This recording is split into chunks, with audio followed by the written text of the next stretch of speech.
Hello, വളരെ ആവേശത്തോടെ കാത്തിരുന്നൊരു cinema ദൃശ്യം 3. നമ്മൾ ദൃശ്യം 1, ദൃശ്യം 2 ഒക്കെ കണ്ടപ്പോൾ നമുക്ക് ഭയങ്കര വലിയ എക്സൈറ്റ്മെൻ്റ് ആയിരുന്നു, എന്താണ് ഈ ദൃശ്യം 3 വരാൻ പോകുന്നത് എന്നുള്ളത്. അതുകൊണ്ട് തന്നെ ഞാൻ ഏറ്റവും ആദ്യമേ ഫസ്റ്റ് ഡേ തന്നെ ഞാൻ ആ സിനിമയ്ക്ക് വേണ്ടി ബുക്ക് ചെയ്തു. അപ്പോൾ ഏറ്റവും ഫ്രണ്ടിൽ പോയിരുന്ന സിനിമയും കണ്ടു. പക്ഷേ സത്യം പറയട്ടെ, എന്താണ് സിനിമയുടെ കഥ എന്ന് പോലും എനിക്ക് മനസ്സിലായിട്ടില്ല. ഒരിക്കലും ആർക്കും തന്നെ ഈ സിനിമയുടെ കഥ പുറത്തേക്ക് റിവീൽ ചെയ്യാനും പറ്റില്ല. അങ്ങനെയാണ് സിനിമ എടുത്തു വെച്ചിരിക്കുന്നത്. കാരണം ദൃശ്യം 1ലും ദൃശ്യം 2ലും കാണുന്ന യാതൊന്നും നമുക്ക് ദൃശ്യം 3ൽ നമുക്ക് അനുഭൂതി ഉണ്ടാക്കാൻ സാധിക്കുകയില്ല.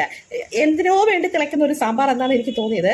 പിന്നെ ലാലേട്ടൻ എന്നൊരു വലിയൊരു ഫാക്ടറി വെച്ചിട്ട് ഫസ്റ്റ് ഡേ കുറച്ച് കളക്ഷൻ ഉണ്ടാക്കാം എന്ന് കരുതിയിട്ടാണോ എന്നറിയത്തില്ല.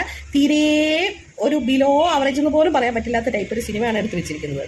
പിന്നെ എന്താണെന്ന് വെച്ചിട്ടുണ്ടെങ്കിൽ, പിന്നെ എൻ്റെ പൊന്നു ജിത്തു ജോസഫേ, ലാലേട്ടൻ ഉള്ളതുകൊണ്ട് സിനിമ നല്ല കളക്ഷന് ഓടുമെന്നൊരു ധാരണ വെച്ചിട്ട്, ലാലേട്ടൻ ഫാൻസ് ഉള്ളതുകൊണ്ട് ഓടുമെന്നൊരു ധാരണ വെച്ചിട്ട് ഒട്ടും പൈസയും മുടക്കാതെ ഒട്ടും ലോജിക്കും ഇല്ലാതെ തീരെ ഒരു ഇതില്ലാതെ ഒരു സിനിമ എടുത്തു വെച്ചാൽ അത് നമ്മുടെ സ്വന്തം ലാലേട്ടനെ തന്നെ ബാധിക്കുമെന്ന് നിങ്ങൾ ഓർക്കണ്ടേ. ഈ രണ്ട് സിനിമയിലും മലയാളികളുടെ മനസ്സിനകത്ത് ഒരു വലിയൊരു ഹൈപ്പിൽ നിൽക്കുന്ന ഒരു സിനിമയെ ഇത്ര ഫ്ലോപ്പാക്കി നിങ്ങൾ കളയരുത്. നിങ്ങൾ എന്തിനാണ് ഇങ്ങനെ ഒരു സിനിമ എടുത്തത്? ഒന്നുകിൽ ആ 2യോടുകൂടി നിർത്തണമായിരുന്നു, അല്ലെങ്കിൽ നല്ല ബെറ്റർ ആയിട്ട് അറിയാവുന്ന നല്ല ആൾക്കാരെ കാണിച്ച് അതിനുള്ള ഒരു